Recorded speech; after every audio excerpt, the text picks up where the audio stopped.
Yo, what's going on people, and welcome back to the channel as always. In this video I'm going to show you how to use Splice to make quick and easy beats. I made this beat using a lot of Splice sounds, so if you want to know how I made it, follow the process.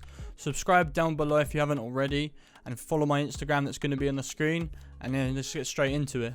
Then for the beat I just set it to 95 BPM just because it gives that nice Afrobeat type of bounce that you can create. So the first thing I did was just get this shaker that sounds like this. So it's a pretty simple sound, I just left that dry, and then that sort of just give me the main rhythm to the sample and beat. So next I found this synth pluck just from using Splice, and it sounds like this.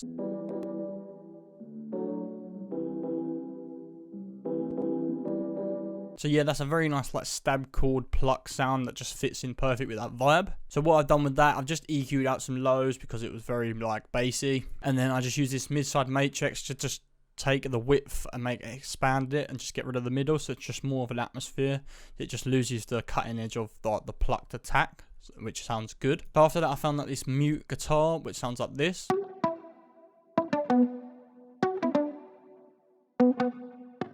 Throughout the first 4 bars it's just the normal version, and then through the last 4 bars I just had a reverse version which I just changed around so they fit on the scale and chords properly.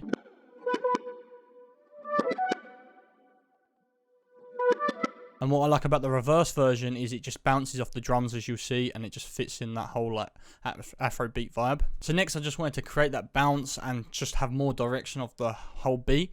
So I use this Trillion Retro 60s full range like guitar bass sample, and I mess with the velocity of all the notes and the timing of all notes, so it sounds like this.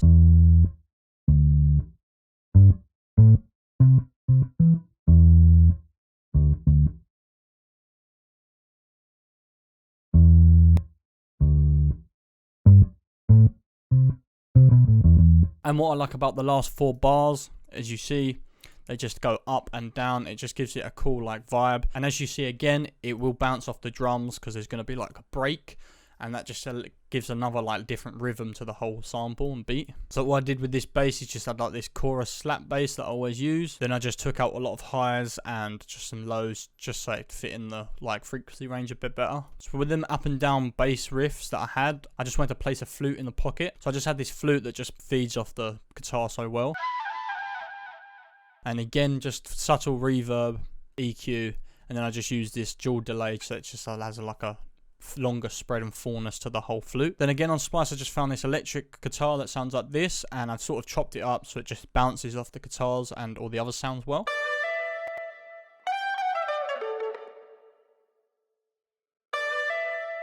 And again with that, just subtle reverb. I didn't really need to process anything because it was a very nice processed sound that already existed. Then again from Splice I just use this saxophone, and I've placed it in pockets so it just fits perfect.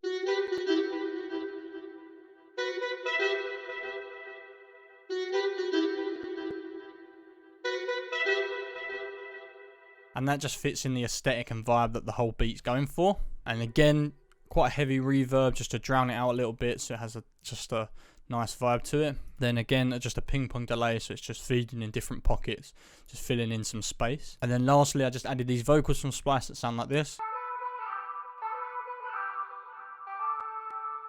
So with that vocal I just use this intensity like reverb to just drown it out, make it very like muffled. Sounds really nice. Then again just EQing with another like pocket delay, which is so it feeds in, has just a different fullness and spread and echo to it. Then I just wanted to give it like a low filter just so it was just more muffled and wasn't overpowering the other sounds. So this is what a sample sounds like before I pitched it.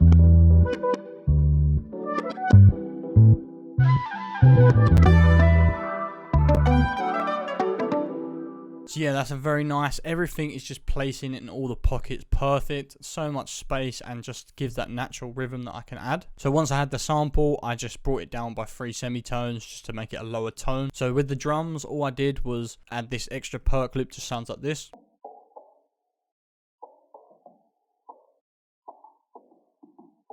And all I did with that sound is downsample it to 2K. With the drums, I just started off with this rim. Just a generic Afrobeat type of rim like bounce. And what's vital about this, as you can see down here, is I just mess with the velocity so it just gives that nice African vibe. And then I added a hi-hat that sounds like this. Then I added a second hi-hat that sounds like this. And what I like about the second half of that hi-hat, it bounces off that flute that is in the end in that pocket, and it just fits in perfect. Next is just a bassy kick. I'm having breaks in them kicks so I can just let the instruments that I had in the sample just shine through. Then I added another perk and rim that just play off the main instruments. So with the drums, I just made sure they was leveled and like certain bits were panned to the left and panned to the right, so I can just create that space. So together this is how the whole beat sounds.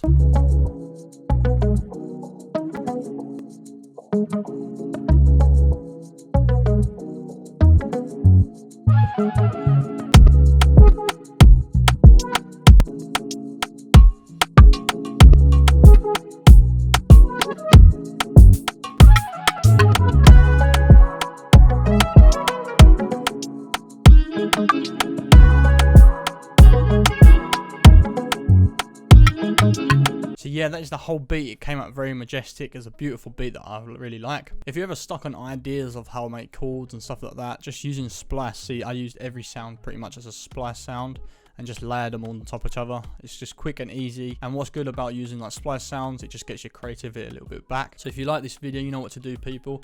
Leave a like, comment, subscribe down below. That would help me out. Appreciate it. Don't forget to follow my Instagram. That's going to be on the screen. And I'll see you in the next one as usual.